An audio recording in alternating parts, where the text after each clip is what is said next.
Hello, and welcome to Kristian with a K. Now, on today's episode, we're going to learn how to make an apocalypse using some everyday household items. Well, some of them might not be that household or everyday. Now, this is for those of you who want to cause the apocalypse on a budget. Now, not all of us have access to nuclear weapons or rabid viruses or similar things. So what we're going to do today is we're going to show you how to open a portal to another dimension to set, we're going to set multiple beings free from another dimension and see what happens. Okay, so what you're going to need first is a Bible. Now, it's a little known fact, but if you read the Bible in reverse, it's just like if you play a rock song in reverse. You can hear demonic messages. It's very clever. Now, unfortunately, most people don't know what demons are talking about, so reading the Bible in reverse might not work that well. So we don't actually have to read it in reverse. We just need to have it flipped upside down in the reverse position. So we're going to take it, and we're going to put it down in the center of our altar. Okay?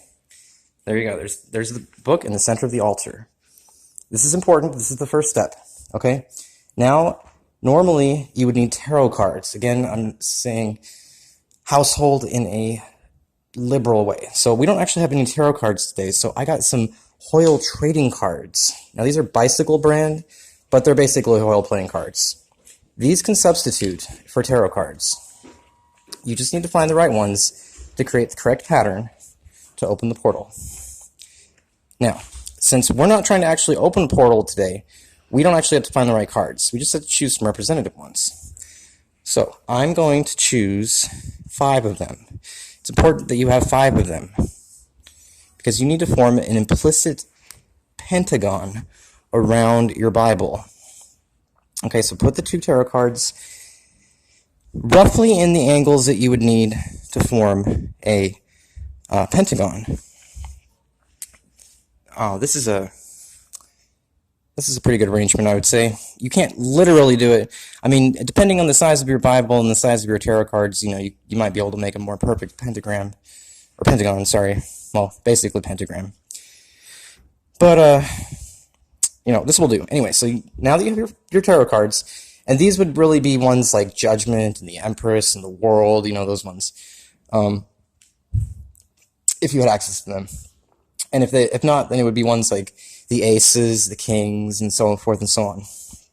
Anyway, when you have your tarot cards in your Bible positioned, you need to summon some kind of demon. So we have another book here. If you think about it, this is kind of like bringing about the apocalypse using origami in 4 dimensions. 4-dimensional origami. Now, I have with me a good book that can work very well in this context. The Pilgrim's Progress. Refers to many demons. We're going to use it to summon pretty much the devil. So you put it on top of your Bible, in between the tarot cards. It's forming a tower, a paper tower, implicitly. Now, if you want to speed the process up, you can put more tarot cards on top of Pilgrim's Progress, or a similar book. Now, I recommend using 3 for the Trinity. Like so, kind of like a tarot triforce, a tarot force, if you will. Now, this is a book, The Last of the Just. This is a really sad book. This is one of the most sad books in the history of the world, probably. It's sadness energy. You're going to use it to back up the power of the Bible in reverse and Pilgrim's Progress, or a similar book.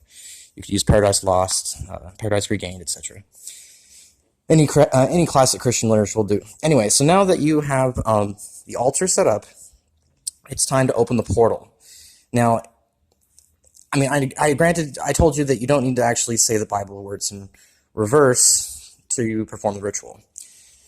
But you at least have to say something in reverse. And so, probably the easiest way, look, stickers. There's probably a way that you could make this process faster if you use the stickers, but these ones all have unicorns on them, so I don't think they're going to cause the apocalypse. Okay, forgetting about that. You have to say something in reverse. So, what we're going to use The Last of the Just. Luckily, it has like Bible passages basically worked into it. So we're going to read it upside down in reverse. in order to perform the invocation. Damn it, I just broke the seal, though. It has to be, like, situated behind the books. Okay, maybe...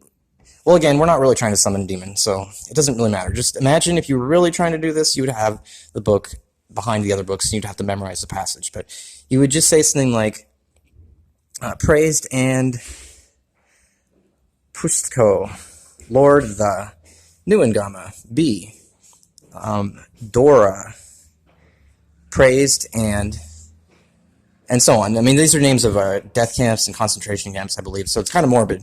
Anyway, that would be what would trigger the portal open, the portal to Satan. So this is how you would set Satan free. But you don't actually, you can't actually, like, use Satan's power because he's evil.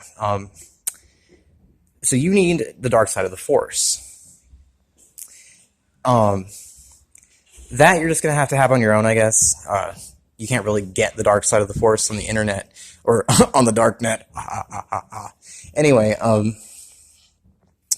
you would need the dark side of the Force to wrestle Satan. You'd have to arm wrestle him as his hand comes out of the books, and then you control him, because you don't really want Satan to be the one who's destroying the world. He's not really going to. He doesn't want the world to be destroyed. He wants people to be around forever, so he can just keep tempting more and more people into going to hell. I mean, for him, it's better if the world doesn't end, so to speak. So you're going to have to arm wrestle him. And like I said, we're going to be calling on several higher dimensional evil beings. We're not just calling on one. So this is where we need to bring Cthulhu into the picture, because you're going to actually have Cthulhu take over the arm wrestling with Satan. Now, unfortunately, I didn't really prepare for invoking Cthulhu. I figure most of the audience would be, they'll be familiar with some standard methods. Talking to cats, while, I don't know, searching through, forsaken crypts and stuff. There's probably a lot of those around here. This is a pretty bad part of the world, technically. I mean, they could cause an apocalypse just using the normal stuff that they have around here. But anyway, so, yeah, you would invoke Cthulhu at this point as you're arm wrestling Satan out of the book, and then you'd have Cthulhu take over, and then Cthulhu could win the arm wrestling match, and he would make Satan destroy the world. That's the key, because again, Cthulhu wants the world to end. That's true. Cthulhu doesn't want everyone to go to hell. Cthulhu wants to eat everyone, technically, or at least feed everyone to another being. Anyway, so if this all works out, then you should have at least 2 supernatural evil beings set free, ready to ravage the earth. Okay, you will have done this all on. I mean, look, this book. It says right here in the corner, $6.95. That's the original. I got this from Goodwill for probably $1. Let me see if it still has the. Well, yeah, I think I got it from Goodwill for $1. Pilgrim's Progress, $1. The Bible, those are everywhere. The cards, probably everywhere. Basically, for nothing, you can, turn everything else back into nothing too. All right. Well, that's all there is to this this recipe. I wish I could show you the finished product, but if there'd be nothing to show then. All right. Kristian with a K, Apocalypse Edition, signing out.